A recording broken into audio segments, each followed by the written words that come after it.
Mengukur itu kegiatan membandingkan suatu besaran yang diukur dengan besaran sejenis yang dipakai sebagai satuan. Misal, panjang itu besaran, sedangkan sentimeter itu satuan. Jadi, besaran itu adalah segala sesuatu yang bisa diukur dengan angka, sedangkan satuan adalah segala sesuatu yang digunakan untuk menyatakan hasil dari pengukuran. Sekarang, aku akan membahas jenis-jenis besaran. Besaran itu ada dua, yaitu besaran pokok dan besaran turunan. Besaran yang satuannya didefinisikan itu namanya besaran pokok. Besaran pokok yang perlu kamu ketahui ada 7 nih. Ada panjang, massa, waktu, suhu, kuat arus, intensitas cahaya, dan jumlah zat. Ada panjang, satuannya meter. Ada massa, satuannya kilogram. Dan ada waktu, satuannya second. Besaran yang dapat diukur selain 7 besaran pokok itu termasuk besaran turunan. Iya, seperti namanya. Besaran turunan itu karena diturunkan dari besaran pokok. Lalu, besaran turunan itu apa aja ya? Paling gampang nih, kecepatan. Karena kamu sudah mengenal kecepatan waktu di SD. Kalau kecepatan itu jarak dibagi waktu. Berarti jarak itu besaran panjang. Waktu besaran waktu. Dari dua besaran ini, kita menemukan bahwa ada besaran kecepatan. Coba kamu perhatikan tabel ini. Ini tabel besaran turunan, disertai dengan lambang besaran turunan, rumus, dan satuannya. Yang pertama itu ada luas.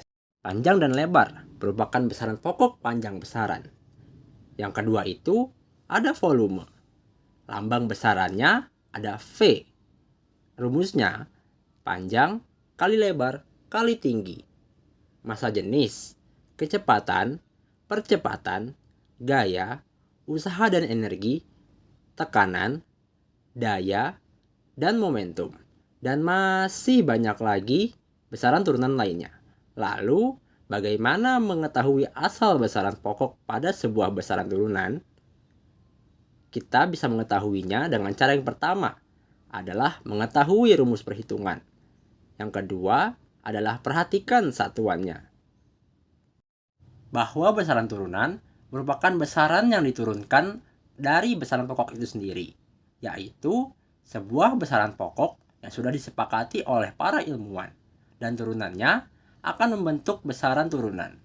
Jadi, ada dua sistem, yaitu besaran pokok dan juga besaran turunan. Udah dipahami bukan? Seiring dengan peradaban dan budaya manusia yang semakin berkembang, akhirnya muncullah gagasan buat bikin satu jenis satuan untuk besaran-besaran dalam ilmu pengetahuan alam dan teknologi, yang sekarang kita kenal dengan Satuan Sistem Internasional atau SI. Sistem internasional diambil dari sistem satuan di Prancis setelah revolusi di Prancis pada tahun 1789. Sistem internasional lebih mudah digunakan karena disusun berdasarkan kelipatan 10. Nah, seperti pada tabel ini. Coba kamu lihat tabel ini. Sudah? Ya. Coba perhatikan penggunaan awalan di depan satuan dasar SI. Menunjukkan bilangan 10 berpangkat yang dipilih. Misalnya, awalan kilo mempunyai kecepatan 10 pangkat 3 atau 1000 kan? Artinya, 1 kilometer berarti 1000 meter. Jadi, penulisan awalan ini digunakan untuk menyederhanakan angka hasil pengukuran, sehingga mudah dikomunikasikan ke orang lain. Kamu bisa mengetahui panjang papan tulis itu dengan mengukur jarak antara titik pada ujung papan tulis ini ke ujung satunya lagi. Kamu bisa mengukur panjang dengan alat seperti pita ukur atau metlin, penggaris atau mistar, jangka sorong, mikrometer sekrup, dan meteran gulung. Meteran gulung dan penggaris mampu mengukur paling kecil hingga 1 mm. Tetapi jangka sorong mampu mengukur sampai 0,1 mm. Saat kamu melakukan pengukuran, kamu harus memperhatikan posisi titik 0. Waktu dapat kamu ukur dengan jam, arloji, dan stopwatch. Aku dapat mengukur berapa lama satu putaran rumahku ini menggunakan stopwatch. Nah, kalau kita lihat ada 2 lingkaran. Nah, lingkaran yang kecil itu menunjukkan menit dan lingkaran yang besar menunjukkan detik. Oke, kalau kamu ingin mengukur ketebalan suatu benda seperti ini, apakah kamu juga menggunakan mistar? Tentu tidak ya. Ada alat sendiri untuk mengukur ketebalan suatu benda loh. Kamu bisa menggunakan jangka sorong seperti ini. Selain bisa mengukur ketebalan, jangka sorong juga bisa mengukur diameter suatu benda jika benda tersebut berlubang. Kemudian jangka sorong juga bisa digunakan untuk mengukur kedalaman lubang suatu benda. Nah, ini adalah bagian-bagian dari jangka sorong ya. Nah, ada rahang tetap atas, rahang tetap bawah, yang kedua rahang tersebut tidak bisa kita geser. Kemudian ada rahang sorong atas dan juga ada rahang sorong bawah. Nah, bagian inilah yang bisa kita geser. Oke, kalau yang ini namanya tombol kunci dan yang di ujung alat ini ada tangkai untuk mengukur kedalaman suatu benda. Nah, kemudian yang harus kamu perhatikan itu skalanya. Ada skalanya, ada 2 ya. Yang atas itu skala utama dan yang bawah namanya skala Nonius atau Vernier.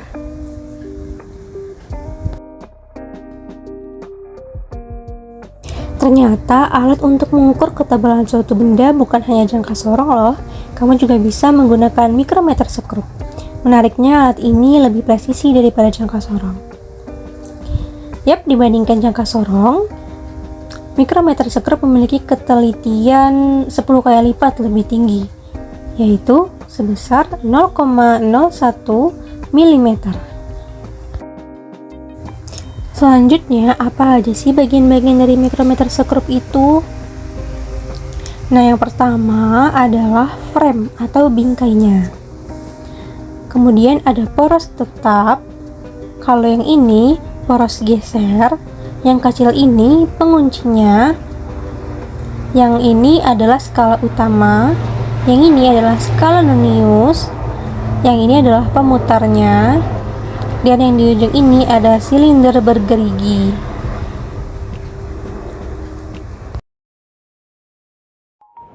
Kali ini kita akan mempelajari aturan angka penting dan notasi ilmiah. Angka penting atau significant figure adalah semua angka yang didapat dari hasil pengukuran. Aturan angka penting. Yang pertama, semua angka yang bukan angka 0 adalah angka penting. Contohnya 1,23. Berarti di sini ada 3 angka penting. Yang kedua, angka 0 di belakang angka selain 0 bukan angka penting. Contohnya 1230. Berarti di sini ada 3 angka penting. Yang ketiga, angka 0 di belakang angka selain 0 dalam desimal adalah angka penting. Contohnya 1,230. Berarti di sini ada 4 angka penting. Yang keempat, angka 0 di depan angka selain 0 dalam desimal bukan angka penting. Contohnya 0,0123. Berarti di sini ada 3 angka penting. Yang kelima, angka 0 di belakang angka selain 0 dalam desimal adalah angka penting. Contohnya 0,01230. Berarti di sini ada 4 angka penting. Yang keenam, angka 0 di antara angka selain 0 adalah angka penting. Contohnya 1230,1230. Berarti di sini ada 8 angka penting. Selanjutnya kita belajar notasi ilmiah. Jika kalian dihadapkan pada bilangan ratusan, ribuan, mungkin masih bisa mudah untuk dimengerti ya nama bilangannya. Nah, bagaimana jika dihadapkan dengan bilangan seperti 0,00 sekian, 23 atau 100 sekian? Nah, sungguh bilangan yang sulit untuk ditentukan jumlahnya secara langsung. Oleh karena itu, dibentuklah suatu notasi yang disebut dengan notasi ilmiah. Di mana notasi ilmiah penulisannya adalah sebagai berikut. A dikali dengan 10 pangkat N, di mana A-nya ini sebagai angka pokok yang menunjukkan angka penting dengan nilai A kurang dari 10 atau nilai A yang lebih besar dari 1. Selanjutnya dikali dengan 10 pangkat N sebagai faktor pengali. Di sini ada dua contoh. Yang pertama, 230 juta. Apabila kita jadikan bentuk notasi ilmiah, pertama kita tuliskan angka pokoknya terlebih dahulu. Di sini ada angka 23. Tetapi kita tuliskannya 2,3 karena ketentuan dari angka pokoknya itu kurang dari 10. Maka kita kalikan dengan nilai belakangnya.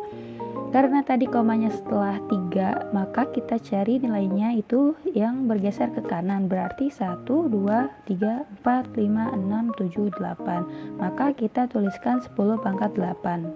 Maka hasilnya 2,3 dikali dengan 10 pangkat 8.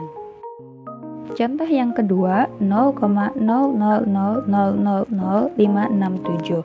Nah, di sini angka pokoknya 5,67 dikali dengan nilai yang bergeser ke kiri sebanyak 1, 2, 3, 4, 5, 6, 7. Nah, berarti ada 7 angka sampai di belakang koma, maka didapatkan 10 pangkat min 7, sehingga dihasilkan 5,67 dikali 10 pangkat min 7.